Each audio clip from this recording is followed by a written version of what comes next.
From PRX, this is Living on Earth. I'm Steve Curwood. And I'm Jenny Doring. As floods ravage the U.S. Southeast and Northeast Africa, there's a call for a reckoning on the climate emergency. Does humanity have priorities, or all humans are equal? I mean, this is the question that we need to keep asking ourselves. The climate, famine, and displacement in war-torn Sudan. Also, a third-party voice on the upcoming presidential election. A democracy needs a moral compass. It needs a vision. It needs the idea that we could have a climate that we could live in and green jobs that ensure no worker will be left behind. Green Party candidate Jill Stein and more this week on Living on Earth. Stick around.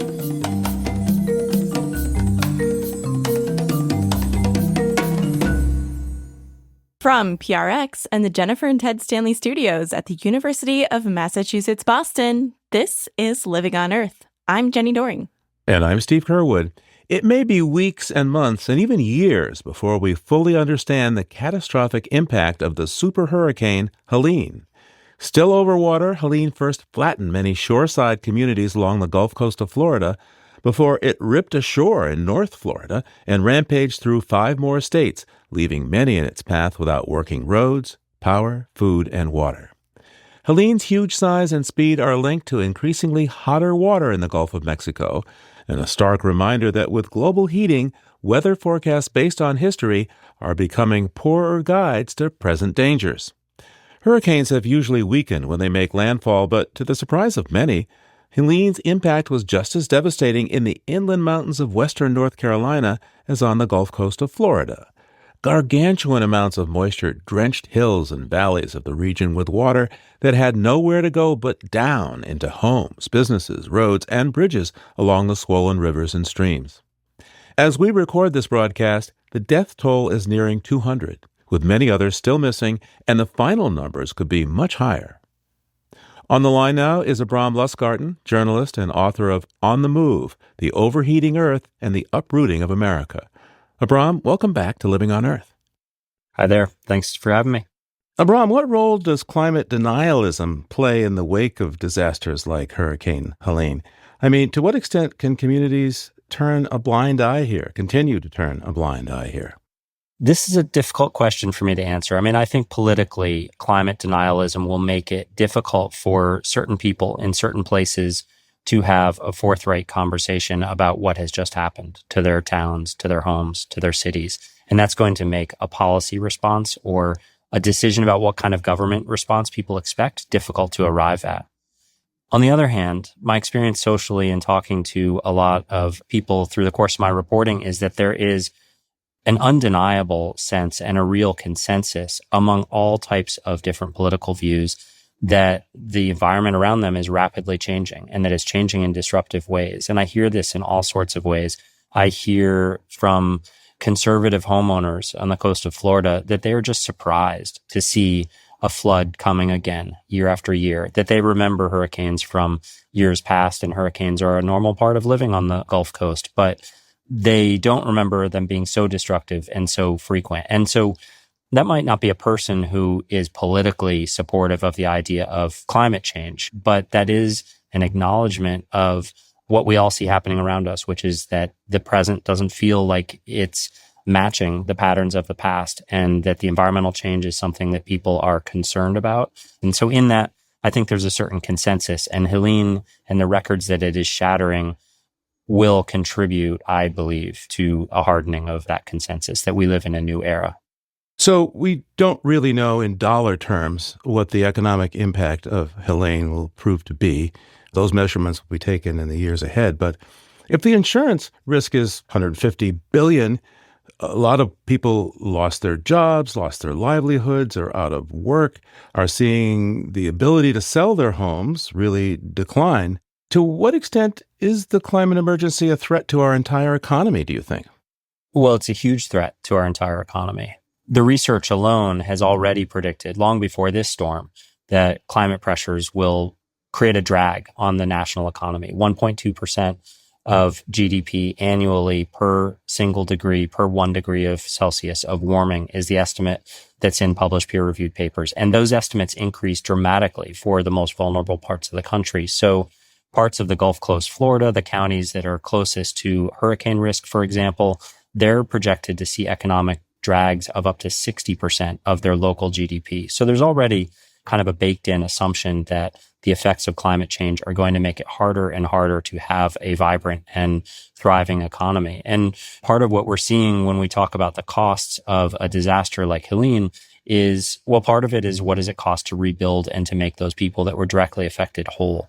Part of it, though, is going to be what does it cost the federal government? What does it cost the National Flood Insurance Program? What do we choose to invest in it in terms of not only aid to help people recover, but then all of the infrastructure investments and the policy changes that come afterwards, which will also be very expensive, to try to build back these communities and to try to make them more sustainable and stronger in the future. And then what happens if and when we see another disaster that overlaps on this one, which is increasingly likely with climate change, so that basically the costs of this one are not fully repaid before we have to start to pay the similar costs of the next one. And that's the kind of snowballing effect that can start to seem really scary to the economists that I talk to. And what about the social and emotional costs here, Abram? I know you're not a psychologist, you're not a social psychologist, but you talk to many people in preparing your book about the uprooting of America. What do you hear are the social and emotional costs of disasters like this? Well, first of all, I mean, my heart goes out to people who are impacted by this storm. The kind of destruction that I think we've all been looking at in newsreels is absolutely heartbreaking. And in my experience talking to people who are affected in that way, I mean, obviously every person is different and there's a spectrum of reactions, and some people will be immediately dislodged from their lives by an experience like this, and they might move or they might make dramatic changes. Many other people will be resilient to a degree, and this is probably much more common in the course of my reporting on migration. It takes many, many small impacts or incidents like this to add up to a decision to move or to migrate. And so if you look at a storm like Helene in that context, then I would think we have a gradation of its psychological impacts on people, that there are people who are on the Gulf Coast, who are in parts of Florida, for whom this is the 5th disaster or the 10th disaster that they've lived through. Some of them I've seen interviewed had just finished putting up the sheetrock on their repairs from what happened last year. And those people are very vulnerable and closer on the spectrum to giving in to that relentless drumbeat of bad news and risk than maybe somebody in Asheville, North Carolina, for whom this storm was a surprise, for whom maybe they hadn't experienced an event like this before. So I'm sure that it shakes everybody, really to their core. But on the spectrum of what makes somebody actually move, there's really a gradation depending on how many times this has happened to you. Abram, we have storms now that are traveling much farther inland than we expected. They're wetter, slower, more destructive. In some respects, it feels overwhelming. From your perspective and what people have told you, what's to be done? Well, I think that we are in an era where we have to anticipate the unexpected and we have to understand the limits of what we can know. And if you want to translate that uncertainty to hard plans, those plans might look like living and developing a community around a worst case scenario instead of a fingers crossed scenario. And I don't know the community of Asheville very well, but I imagine that might mean developing beyond the furthest reaches of the floodplain for a worst case scenario, for example, or imagining that every storm could potentially have the kind of unexpected impacts that we saw in this storm. And that's really a reversal from how we've lived in the past, where we trust the data of history to inform the data of the future. And what it means to be in an era of discontinuity is that you can't trust that data anymore. And so you have to guess about how bad it could be. And if we can wrap our minds around a guess, a planning, a physical planning, paradigm that imagines the worst case, then we can keep ourselves kind of beyond the boundaries of that worst case, at least a little bit more reliably. Of course, preparing for that worst case costs a lot of money that people think that is a waste of money.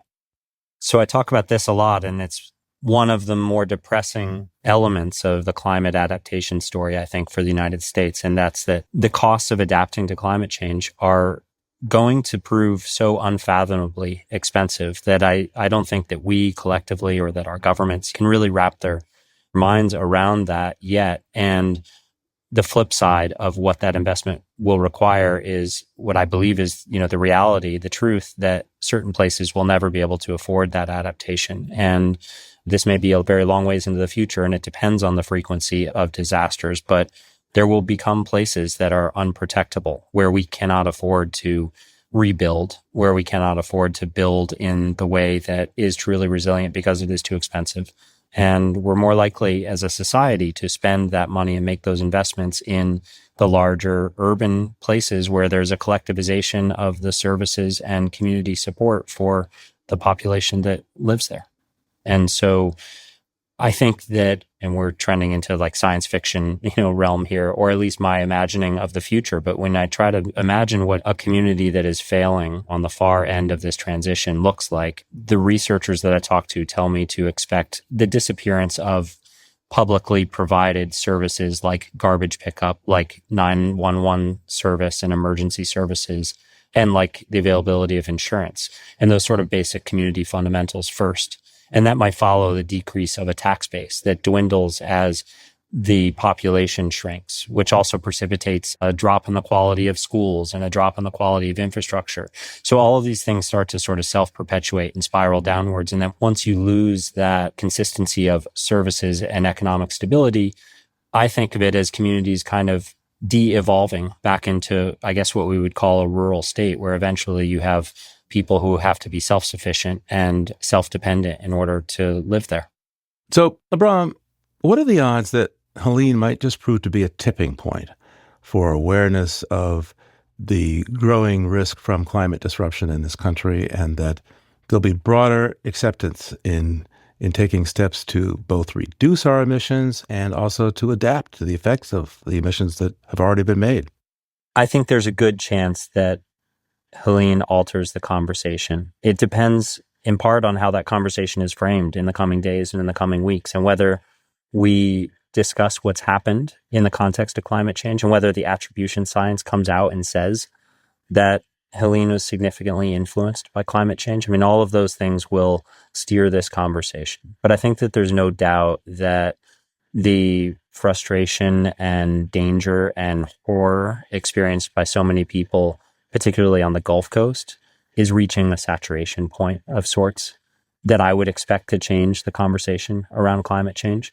And there's no doubt that in places like Asheville, North Carolina, that the level of surprise, of sort of dumbfoundedness that something like this could happen in this way from a hurricane that came off the coast, and that it could dump so much water so quickly, I think that's a different kind of, but similar kind of awakening.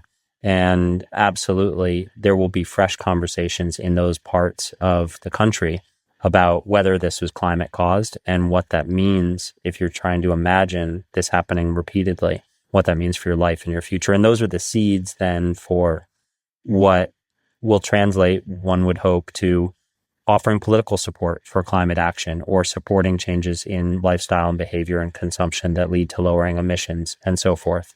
And I think that's really what we're talking about when we talk about, do people see this as a turning point in their acknowledgement of climate change? Are they willing to do something about it? Abram Lustgarten is a journalist. His latest book is called On the Move, The Overheating Earth and the Uprooting of America. Thanks so much for taking the time with us again. Thanks for having me on.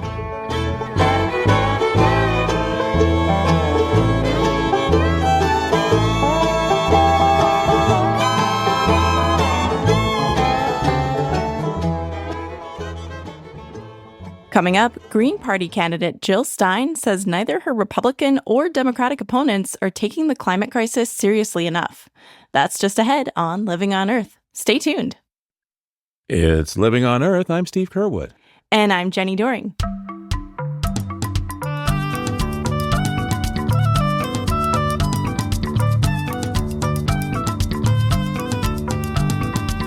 They are tiny birds, but tough ones.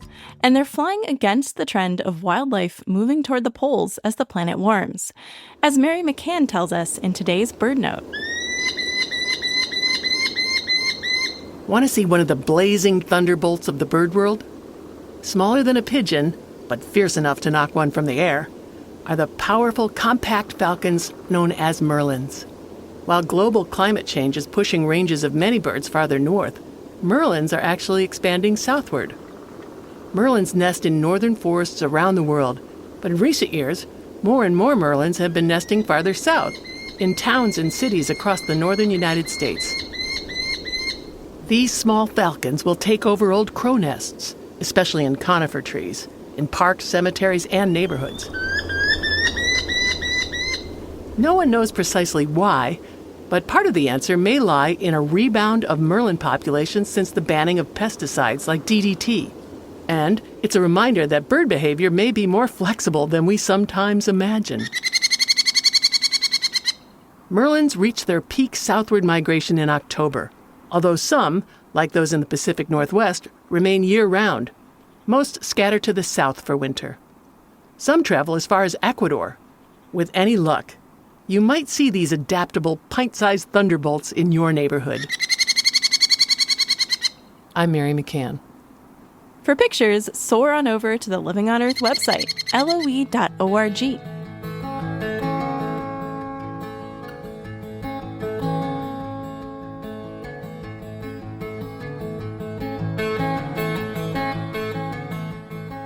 As we get closer to Election Day, we're covering the environmental platforms and claims of the presidential candidates. During past weeks, we have explored the records and promises of both Democrat Kamala Harris and Republican Donald Trump. This week, we're joined by Dr. Jill Stein of the Green Party. This is not her first presidential race. Jill Stein also ran as the Green Party candidate in 2012 and 2016, getting nearly 1.5 million votes in 2016. Although she's running far behind the two major party candidates in the polls, she could pull thousands of votes in swing states and potentially impact the outcome of the election. Dr. Jill Stein joins me now. Welcome back to Living on Earth. It's great to be with you, Jenny. Thanks so much for having me. So what are the major environmental issues that the United States needs to address in your view? I'd say everything. It's like, which is the greatest emergency? I think the climate crisis, it's a unifying issue because it connects to the crisis of temperature and storms and floods and drought and our water supply and our food supply, the survival of our oceans and our forests. So it's a very unifying issue that kind of brings all ecosystems into focus. Yes, of course, there are many issues that converge here. It's not just the climate. And we put them all together in a Green New Deal, which addresses the issues in our economy at the same time that it's addressing many environmental issues that bear on the climate. So a Green New Deal would not only change our energy system to clean, renewable energy, put conservation and efficiency to work and all that in our homes and our electricity and all energy uses, but then we also look at transportation and the need to move to public transportation system so that we can actually get people where they need to go in a way that is sustainable and workable for the quality of life in our communities. We look at housing also as a critical issue because housing is a major use of energy, and we also have a housing crisis, so why not solve them both at once?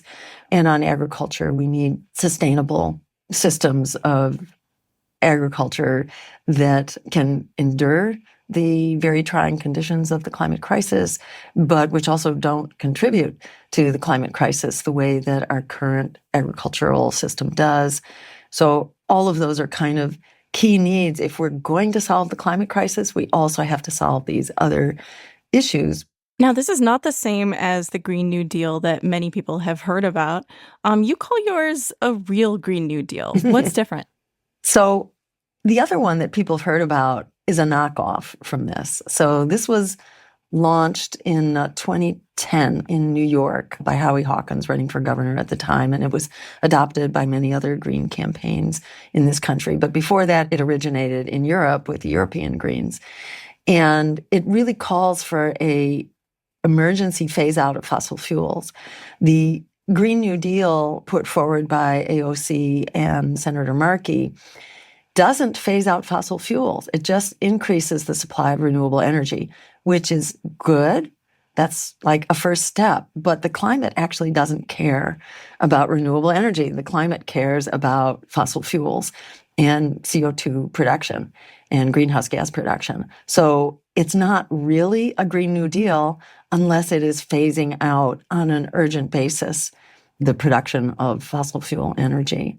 Now, the Green New Deal, it never did actually become law, but the Inflation Reduction Act of 2022 has been acknowledged as a big step forward and a major climate accomplishment for the Biden administration. I understand that you disagree. What do you think was missing from it? The Inflation Reduction Act actually increases, it mandates much greater production of fossil fuels. So it's going in the wrong direction. It does some good things. It creates some green jobs at the community level, especially.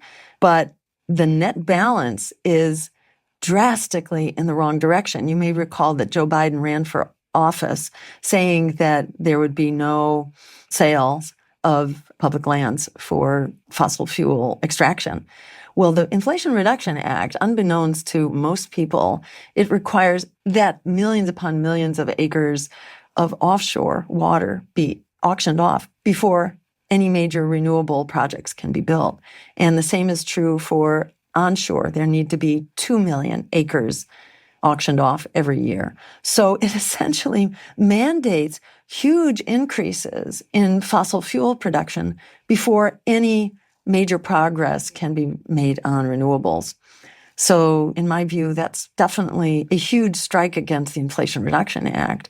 And it also has money for nuclear energy, which is problematic in the view of Greens. And I think objectively, if you get outside of the hype and the spin, nuclear energy is not going to solve our energy problems and is actually not cost competitive with renewable energy and has no solution for the problem of toxic nuclear waste.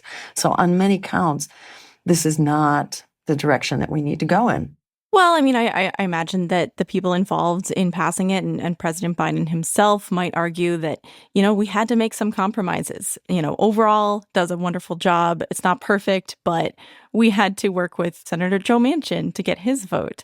How would you respond to claims like that? I think you can't throw the baby out with the bathwater. It's like if your compromise is destroying the climate, and it's understood that if we're going to fix the climate crisis and prevent it from crossing tipping points that we get closer to by the hour, if we're actually going to make progress, we have to reduce fossil fuel output. So even the goals that were adopted by the Biden administration, we don't get closer to those goals by selling off millions upon millions of acres for extraction. It's exactly the wrong thing. And unfortunately, the powers that be on Capitol Hill are forever finding ways to justify pleasing their big donors. And that's the issue here. It's not unique to energy, but this is just the way the American system works, which is why we're not solving our problems, whether it's healthcare or student debt or the expanding war machine, the housing crisis. We're not solving these problems because at the end of the day, it's the industries which are being served by the politicians who are taking their money. Dr. Stein, the Green Party has aligned itself with the anti-war movement. How would you characterize the intersection between environment, war, international relations? That's a great question, and it's a huge connection. So for one thing, war blows things up, right? That's just kind of the nature of war, whether it's on the battlefield or in the upper atmosphere or in the oceans, it's blowing things up. So right there, it's destroying the environment just on a most basic physical level. It's emitting huge quantities of CO2. So that's another way that cutting back on the military actually saves the climate as well. And then there's the whole issue of military pollution.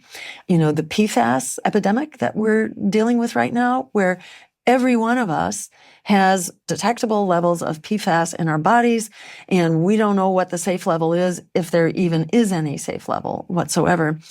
It's military bases and military operations that are using this PFAS foam. So the ways that the military destroys our environment is really worth looking at. And it, again, provides another reason why we don't want to shoot first. And we don't want to be, how did Kamala Harris put it, the world's most lethal fighting force. That's not something to pride ourselves on. We want to be the world's greatest humanitarian force. And we want to be working on principles of international law and human rights and diplomacy to avoid war and conflict and to avoid the preparation for war, which both makes war inevitable and also, is very polluting and destructive in and of itself. Now, during the 2016 presidential election, Green Party votes in a few swing states were actually larger than the margin that Donald Trump won those states by. For example, in Michigan, you received over 51,000 votes. Trump defeated Clinton by just shy of 11,000. You also drew more votes in Wisconsin than the margin between the two major party candidates. So some people say that your votes tipped the election to Trump. And then, of course, when he came into office, he rolled back environmental regulations and took the U.S. out of the Paris Agreement.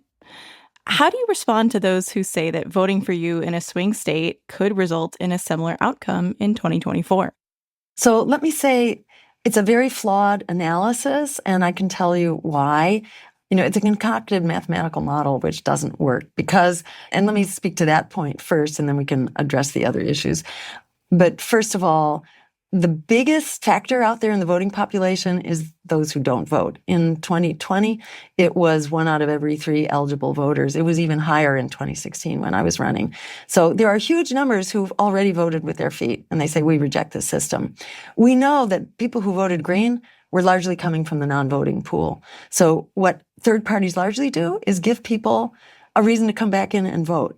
So it's absolutely false. It is a really manipulative, there's a saying, there's lies, damn lies, and statistics. These are some of those damn lies through statistics that make people think that your vote was taken away from someone else. For the most part, that's not true.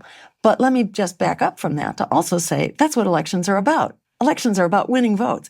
And anyone who tells you that your votes belonged to someone because you happen to vote for that party before, that's completely false. That is an anti-democratic notion because our lives are changing, the issues are changing. And the question is, what has that politician done for you and what are they offering? And do you believe them?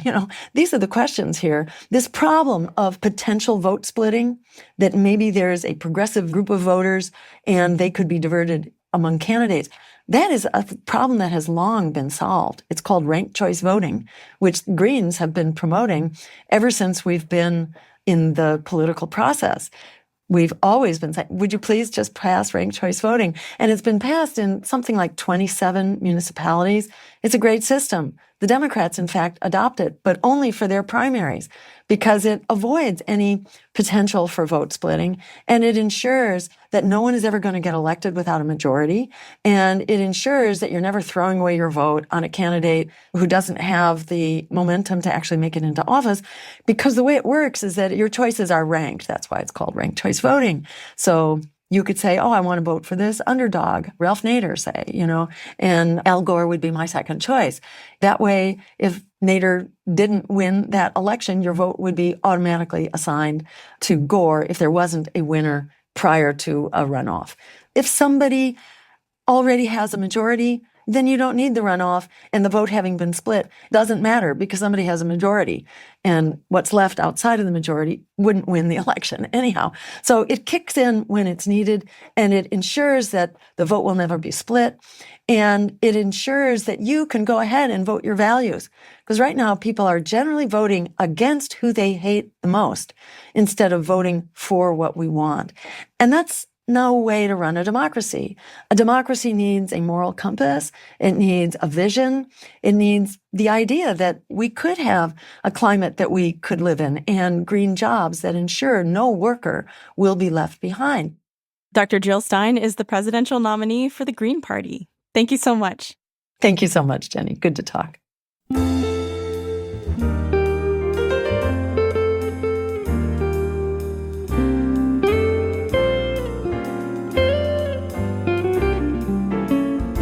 The outcome of the 2024 U.S. presidential election could profoundly shape the future of the climate and environment, both at home and around the globe. And there are important down-ballot races and ballot measures, too. What issues are you most interested in having us cover? Let us know by sending us a written or audio message at comments@loe.org. You can use the Voice Memos app on the iPhone, the Voice Recorder app on an Android device, or any similar app to record your message and then email it. And we might just include your voice on the air. So email us at comments@loe.org. And please include a daytime phone number where we can reach you to verify your submission.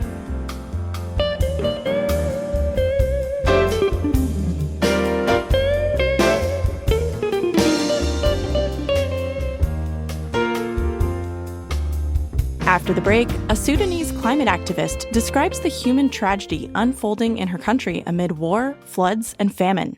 Stay tuned to Living on Earth. Support for Living on Earth comes from Sailors for the Sea and Oceana, helping boaters race clean, sail green, and protect the seas they love. More information at sailorsforthesea.org. Here at Living on Earth, we work hard each and every week to bring you the most relevant and compelling environmental news. As a nonprofit organization, we count on you to help.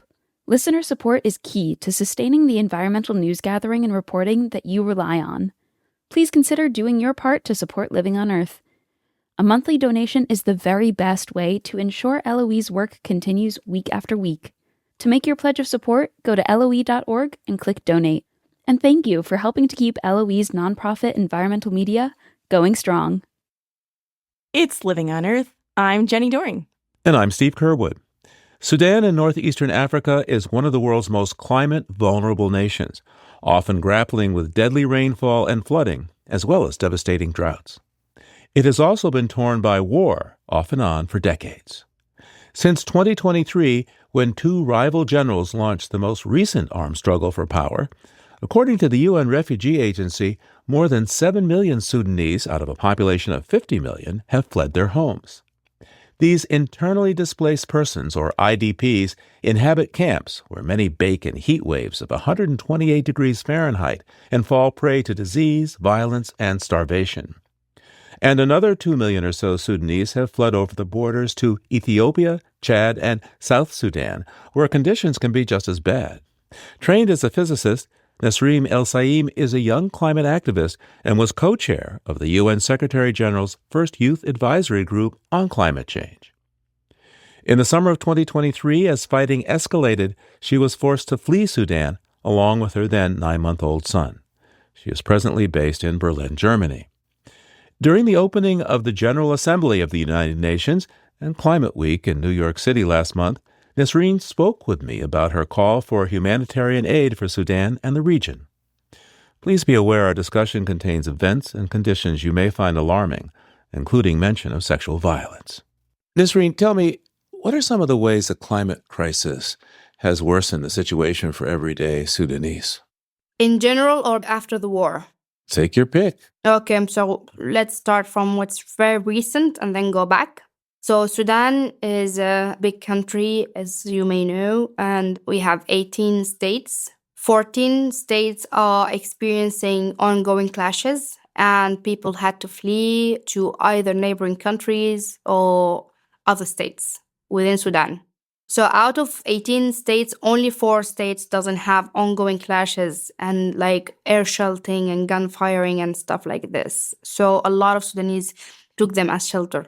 Unfortunately, they were the states that are heavily impacted by the worst floods we had in a century. And basically, these 4 states are as big as Germany in size, and they are all under the water as we speak.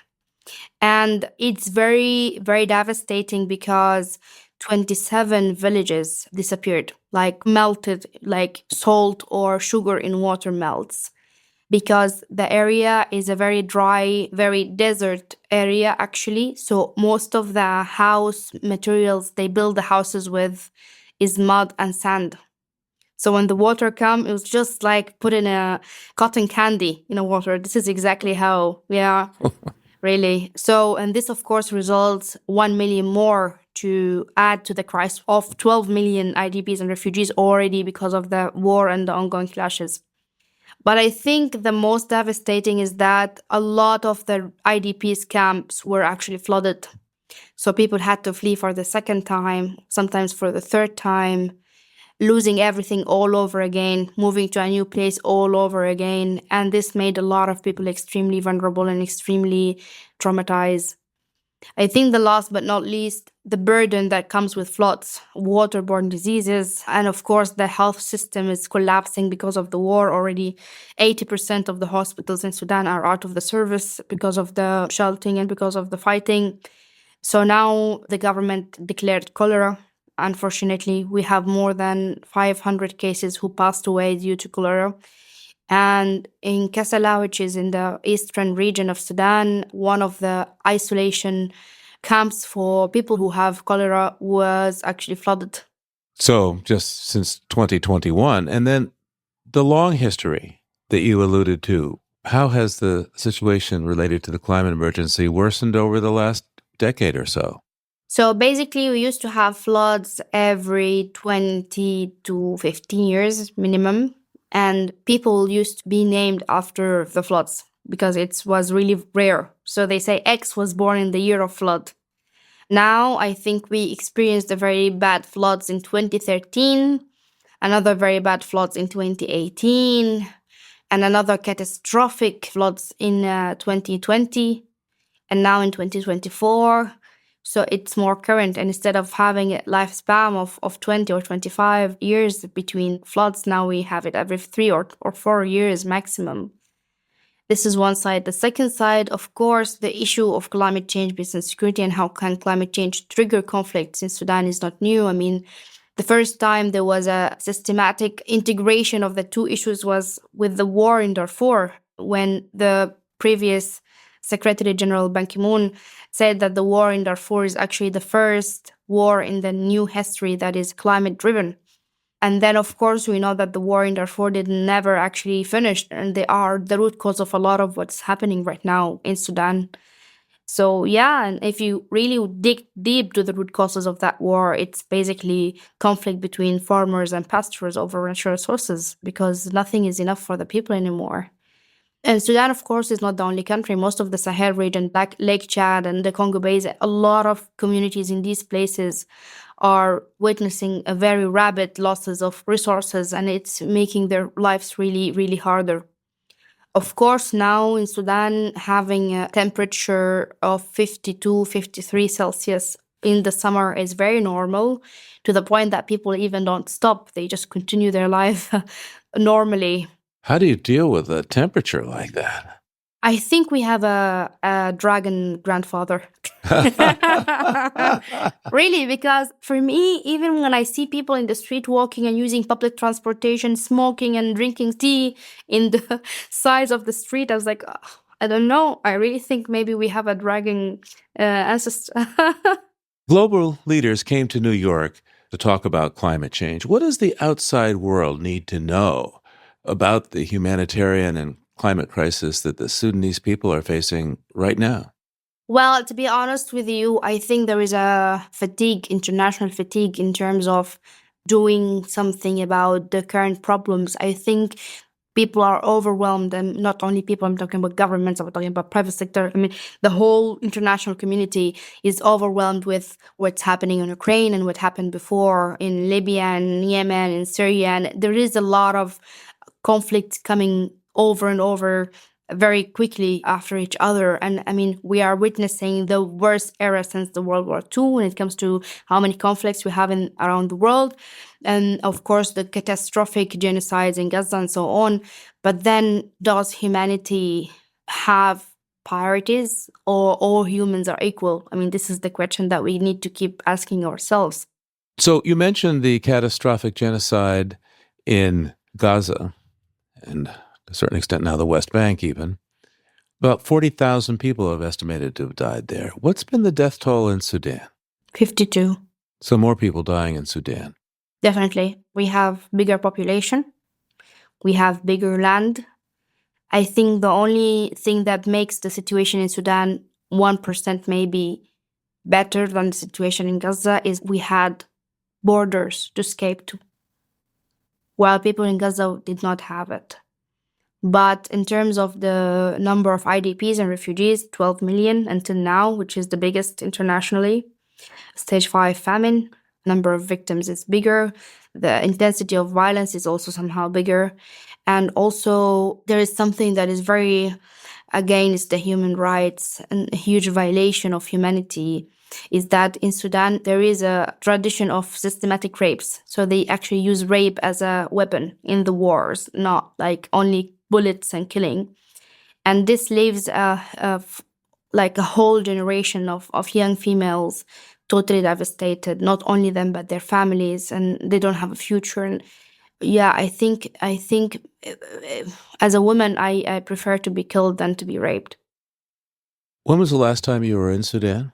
Yeah, I did another trip back to Sudan in January this year, January 2024. I went to Port Sudan because Khartoum is definitely no-go. And there's no airport there anymore. So I went back to Port Sudan. I used the ship. It took me 34 hours to reach from Jeddah to Port Sudan, and then from Port Sudan to Jeddah back, Saudi Arabia. And I visited a lot of camps, of the IDPs camps there, and the situation was just more than anyone can take. And there is no actual camps, so they are located inside of schools. They put one school for women and girls and one school for boys and men. And of course, there's a lot of violations happening there, but also a lot of unrest because it's school. It's not even a camp. Even a camp would be better than the situation. I also visited some camps of refugees outside Sudan. So I visited the camp in Uganda and I visited the camp in Chad in Adre, and it's even worse than you can imagine. They are in a new country that speaks a different language, a different nature, and thousands of people have only one toilet. And it's very far, to the point that if you're going to the toilet, the whole camp will know that you're going to the toilet. So a lot of girls didn't go to the toilet because they just didn't want everyone to know them. There is a culture in that.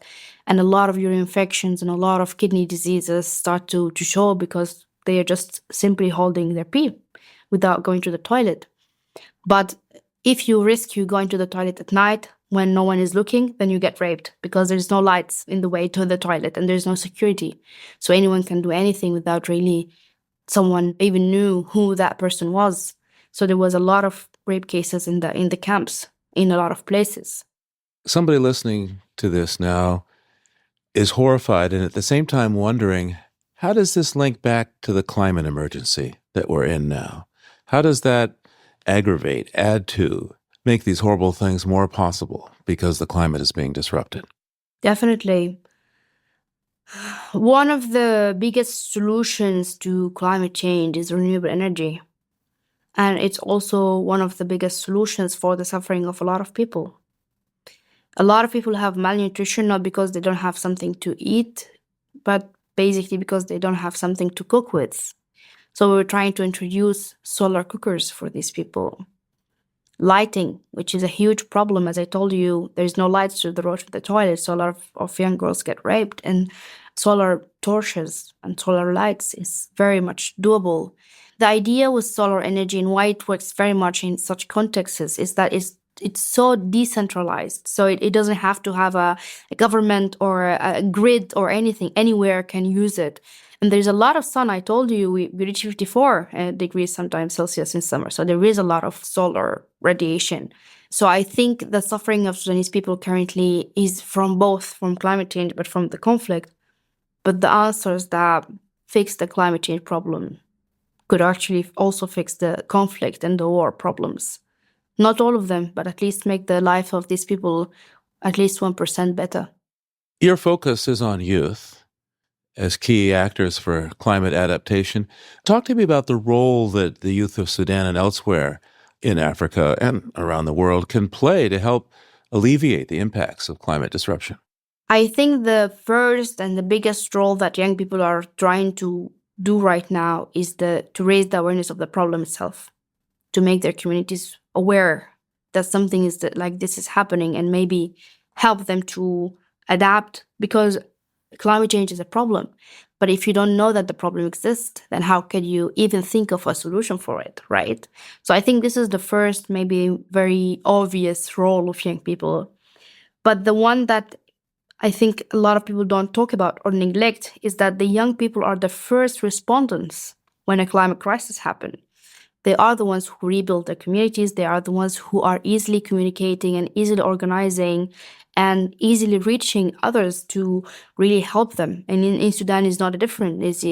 We have something called the emergency response rooms, and it is a very local youth-led processes to aid the communities and the neighborhoods, even without support, without financial support, without UN support, without Red Cross, without any support.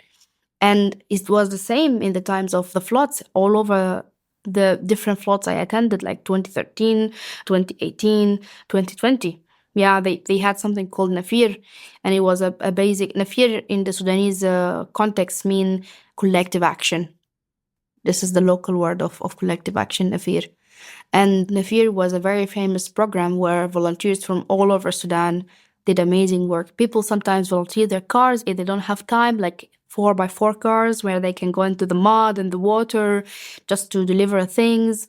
Some people were volunteering even their tuk-tuks, and they were used as ambulances because we needed something small and can also fit the small streets to take the people who are injured.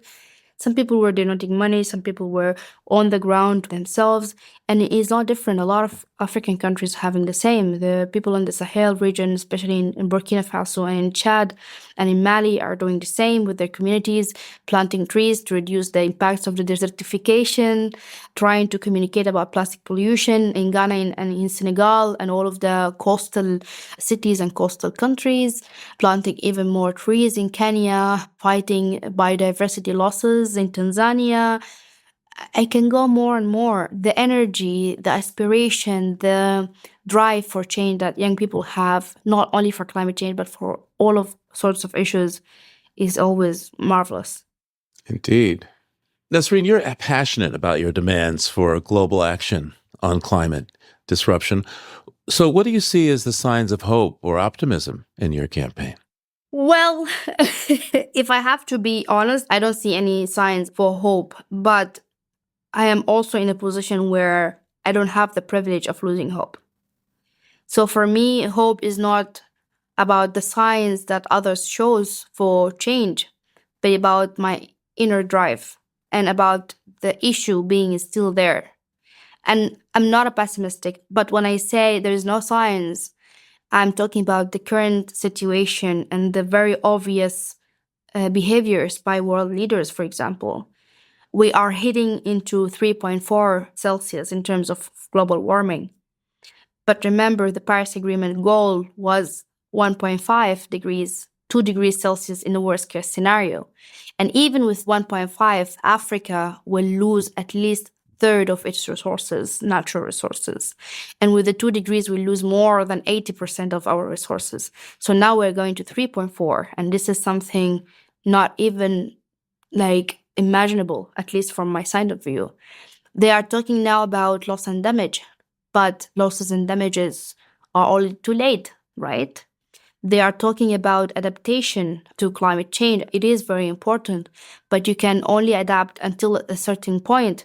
What if the world is not adaptable anymore? What if we reach the break point where the environmental system doesn't work for us as humans anymore? Mitigation and a serious phase out of fossil fuel is a must. All of the other work around that without a serious cut in the emissions is going to go with the wind. If not today, next year, if not next year, the year after, if not this decade, the decade after. And I think we are all have to face this reality. What gets you up in the morning? How can you get out of bed knowing how things are as difficult as we've talked about today? People literally dying in your homeland for lack of food, water. It's too hot. There's disease. There's war raging. How do you get up in the morning and stay at it again? I can still do something about it, even if it's small, even if it's saving the life of one people, even if it's helping one student to get a scholarship, I can still do something about it. And as long as I can do something about it, I cannot stop. Everyone can do something about it. They just need to know that they can do something about it and take that action. Nasreen El Saim is currently a fellow at the Robert Bosch Academy, working on climate change, peace, and security for her homeland in Sudan. Thank you so much for taking the time with us today. Thank you. It was a pleasure.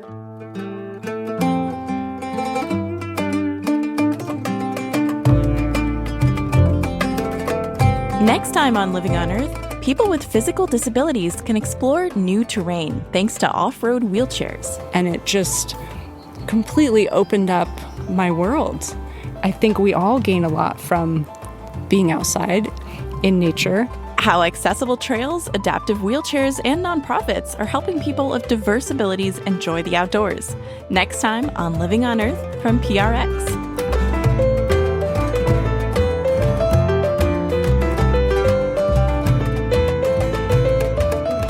Living on Earth is produced by the World Media Foundation. Our crew includes Naomi Ehrenberg, Paloma Beltran, Kayla Bradley, Josh Kroom, Daniela Faria, Swayam Gagneja, Summer Haven, Mark Kausch, Mark Seth Lender, Don Lyman, Nana Mohammed, Ainsley O'Neill, Sophia Pandelides, Jake Rigo, Andrew Scarrett, Elle Wilson, and Yolanda Omari.